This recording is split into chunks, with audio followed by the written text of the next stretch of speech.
ഇന്ത്യയിലുടനീളം digital arrest തട്ടിപ്പിന് ഇരയാകുന്നവരുടെ എണ്ണം കൂടിക്കൊണ്ടിരിക്കുകയാണ്. ഹൈദരാബാദിലെ മധാപൂരിൽ കഴിഞ്ഞ ദിവസം നടന്നത് ഞെട്ടിക്കുന്ന ഒരു സംഭവമാണ്. മുംബൈയിൽ സൈബർ ക്രൈം മയക്കുമരുന്ന് കടത്ത് കേസ് ഫയൽ ചെയ്തിട്ടുണ്ട് എന്ന് വിശ്വസിപ്പിച്ച് 68 വയസ്സുള്ള ഒരു വിരമിച്ച അധ്യാപികയിൽ നിന്ന് സൈബർ തട്ടിപ്പുകാർ പണം തട്ടിയെടുത്തു. തട്ടിപ്പുകാർ ആധാർ ഉദ്യോഗസ്ഥരായും പോലീസ് ഉദ്യോഗസ്ഥരായും വേഷം മാറിയും തെലുങ്കിൽ സംസാരിച്ചും വിശ്വസിപ്പിച്ചാണ് പണം തട്ടിയത്.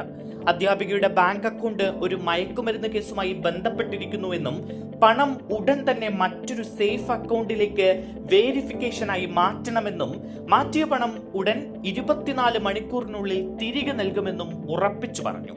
ഇക്കാര്യം മറ്റാരോടെങ്കിലും പറഞ്ഞാൽ ജയിൽ ശിക്ഷ ലഭിക്കുമെന്നും ഭീഷണിപ്പെടുത്തിയിരുന്നു. തട്ടിപ്പിനുള്ള നീക്കം ഇങ്ങനെയാണ് നടന്നത്. ഭയന്നുപോയ അധ്യാപിക ഏകദേശം 25 ലക്ഷം രൂപ ട്രാൻസ്ഫർ ചെയ്തു കൊടുത്തു. ഏറെ നേരമായിട്ടും പണം തിരികെ വന്നില്ല.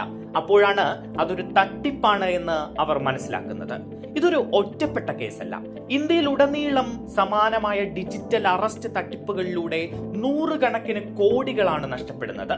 വ്യാജ FIRകളും അറസ്റ്റ് വാറന്റുകളും കാണിച്ച് തട്ടിപ്പുകാർ വീഡിയോ കോളുകൾ വഴി വലിയ തട്ടിപ്പാണ് ഇന്ത്യയിൽ നടത്തിക്കൊണ്ടിരിക്കുന്നത്. ഓർമ്മിക്കുക, ഒരു ഫോൺ കോളിലൂടെ പോലീസ് ഒരിക്കലും നിങ്ങളെ അറസ്റ്റ് ചെയ്യില്ല. പണം കൈമാറാൻ അവർ ഒരിക്കലും നിങ്ങളോട് ആവശ്യപ്പെടില്ല. സൈബർ തട്ടിപ്പിനിരയായാൽ സൈബർ ക്രൈം ഹെൽപ്പ് ലൈൻ നമ്പറായ 1930 വിളിക്കുക. ഇത്തരത്തിലുള്ള കൂടുതൽ അറിവുകൾക്കായി ന്യൂസ് മീറ്റർ ഫോളോ ചെയ്യുക.